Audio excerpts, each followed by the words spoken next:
कोण कैसे बनता है, कोण क्या होता है और उसका मापन किस प्रकार से किया जाता है। तो आज हम इन्हीं बिंदुओं पर बात करेंगे। तो चलिए चलते हैं, पहले समझते हैं कि कोण बनता कैसे है।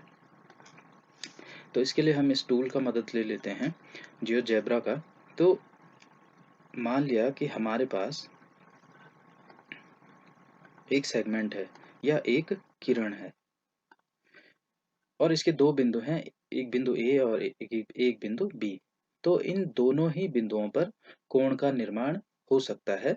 अब कैसे हो सकता है ये देखते हैं। तो अगर माना ये बिंदु बी बिंदु ए के परितः चक्रण करे, मतलब कि रोटेशन करे इस प्रकार से, तो ये जो है बिंदु ए के परितः कोण का निर्माण करता है, अलग अलग कोणों का, अलग अलग कोणों का निर्माण करता है। या बिंदु ए बिंदु बी के परितः चक्रण करे, या तो दक्षिणावर्त और या वामावर्त, तो ये क्या करते हैं, कोणों का निर्माण करते हैं एक दूसरे के परितः। और जब एक पूरा चक्कर लगाते हैं किसी भी बिंदु के परितः, तो 360 डिग्री का एंगल बनाते हैं। ठीक है। और दूसरा क्या कंडीशन हो सकती है कि हमारे पास दो रेज हैं या दो सेगमेंट हैं और वो आपस में एक बिंदु पर मिलते हैं, दोनों आपस में एक बिंदु पर मिलते हैं। जैसे कि ये दोनों सेगमेंट या ये दोनों रेखाएं या किरणें आपस में एक बिंदु पर मिलें, जैसे कि ये बिंदु सी पर मिल रहे हैं, तो किरण सी डी और किरण सी बी एक कोण का निर्माण करती हैं। जिसको हम किस प्रकार से पढ़ सकते हैं, कोण कोण डी सी बी या कोण बी सी डी। तो यहाँ पर 40.2 डिग्री का निर्माण, डिग्री कोण का निर्माण करती हैं। तो इस प्रकार हमने देखा कि दो तरीके से कोण का निर्माण हो सकता है। अब इसको पढ़ा कैसे जाता है ये हम इधर जानते हैं। इसमें दो किरणें, जब दो भिन्न किरणें एक ही बिंदु से निकलती हैं तो कोण का निर्माण करती हैं। जैसे कि यहाँ पर किरण बी ए और बी सी बिंदु बी से निकलती हैं तो यहाँ पर कोण का निर्माण करती हैं। ठीक है। तो ये बी ए और बी सी इस कोण की दो भुजाएं कही जाती हैं, दो आर्म्स। या अ, जैसे ये बिंदु बी है तो इस बिंदु बी को इस कोण का शीर्ष या वर्टेक्स भी कहा जाता है। तो अब इनको पढ़ा कैसे जाता है और लिखा कैसे जाता है।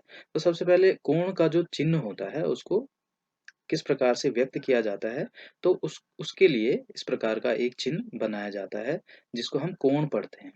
तो जैसे कि यहाँ पर कोण ए बी सी है या कोण सी बी ए है, तो इसको किस प्रकार से लिखेंगे, जैसे कोण ए बी सी, तो इसको हम चिन्ह की मदद से कैसे लिखेंगे, इस प्रकार से कोण ए बी सी या कोण सी बी ए। तो जो जहां पर कोण बनता है वो बिंदु बीच में लिखा जाता है हमेशा। या उस शीर्ष को भी कोण के नाम से संबोधित किया जाता है, जैसे कि कोण बी, और इस चित्र में अगर हम देखें तो कोण ई। तो अब आती है कोण के मापन की बात, मेजरमेंट ऑफ एंगल्स। तो कोण को मापने के लिए जो इकाई होती है वो डिग्री होती है। तो डिग्री को हम इस प्रकार से लिखते हैं। तो हमने देखा था कि जो किरण अपने बिंदु, एक बिंदु के परितः एक पूरा चक्कर लगाती है और अपनी पूर्ववत स्थिति में आ जाती है, तो 360 डिग्री का एंगल बनाती है या कोण बनाती है। अब इसको मापा कैसे जाता है और किसकी सहायता से इसको मापा जाता है। ठीक है। तो यहाँ पर ये एक प्रोट्रैक्टर है, हमने लिया है। तो सबसे पहले इसको समझ लेते हैं। इसमें एक ये आधार वाली लाइन है और एक ये लाइन इस प्रकार से आती है, तो ये दोनों आपस में यहाँ पर मिलती हैं, तो ये इसका सेंटर कहा जाता है प्रोट्रैक्टर का। और इसी सेंटर पर हम जो है कोणों का निर्माण करते हैं। तो इस प्रोट्रैक्टर में हम देख रहे हैं कि इधर से 0, 10, 20, 30 और 180 तक लिखे हुए हैं, और यहाँ से लिखा हुआ है 0, 10, 20, यानी कि दोनों तरफ से 180 तक लिखा हुआ है।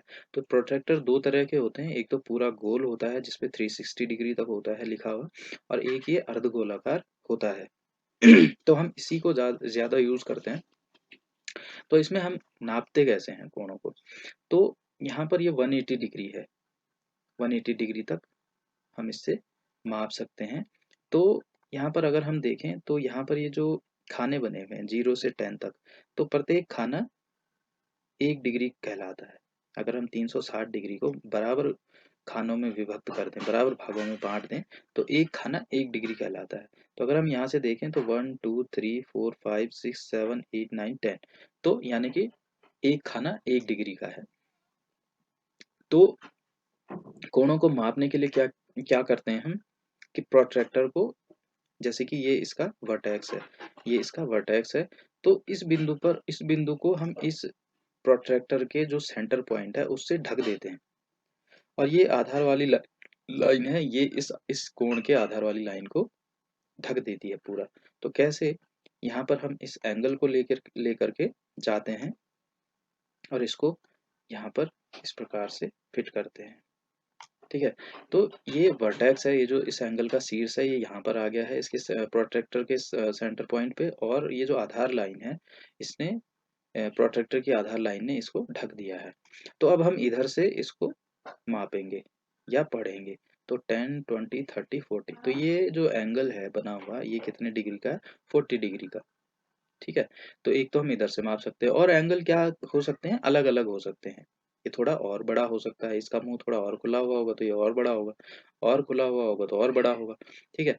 अब हम इसको 2 तरीके से माप सकते हैं। एक तो हमने इधर मापा, लेकिन अगर इस कोण का मुँह इधर होगा, जैसे कि सपोज़ अगर हम इसको रोटेट कर देते हैं, घुमा देते हैं और इसको इस तरीके से फिट करते हैं, जैसे कि मान लिया जाए ये इधर बना हुआ है, तो अब क्या करेंगे? एक तो हम प्रोट्रैक्टर को जो है किस प्रकार से फिट करेंगे, वही वर्टेक्स पे जो है सेंटर पॉइंट आएगा और आधार वाली लाइन जो है वो इसको दबा देगी, इसके आधार को। अब हम इधर से पढ़ेंगे, यहाँ से नहीं पढ़ेंगे, इधर से पढ़ेंगे जिधर मुंह खुला हुआ है। तो 0, 10, 20, 30, 40, तो इधर से 40 डिग्री। तो कोण बड़ा भी हो सकता है, छोटा भी हो सकता है, 20 डिग्री भी हो सकता है, 10 भी हो सकता है, 31 डिग्री भी हो सकता है, ठीक है? तो इस प्रकार से हम प्रोट्रैक्टर की मदद से कोणों का मापन करते हैं। अब हम देखते हैं कि क्या डिग्री 1 डिग्री से भी छोटा एंगल हो सकता है? तो 1 डिग्री को अगर हम 60 बराबर भागों में बाँट दें, तो उसको कहा जाता है 1 मिनट, है ना? 1 प्राइम। तो 1 मिनट को हम इस तरह से डिनोट करते हैं। तो 1 डिग्री में 60 मिनट होते हैं, ठीक है? और 1 मिनट को अगर हम पुनः 60 भागों में बाँट दें, तो 1 सेकंड, उसको कहा जाता है 1 सेकंड, है ना? 2 प्राइम, तो 1 सेकंड। तो इसको इस प्रकार से हम डिनोट करते हैं। तो यानी कि 1 डिग्री बराबर 60 मिनट और 1 मिनट बराबर 60 सेकंड, ठीक है? तो 1 सेकंड को हम इस तरह से डिनोट करते हैं, 45 सेकंड को हम इस तरह से डिनोट करेंगे। 1 मिनट को हम इस तरह से डिनोट करते हैं, 40 मिनट को हम 40 मिनट से डिनोट इस तरह से करते हैं। तो अलग-अलग एंगल्स को, अलग-अलग माप को हम अलग-अलग तरीके से डिनोट करते हैं, लेकिन मैक्सिमम हम डिग्री में ही कोणों का मापन करते हैं। तो उम्मीद है आपने समझा होगा। धन्यवाद।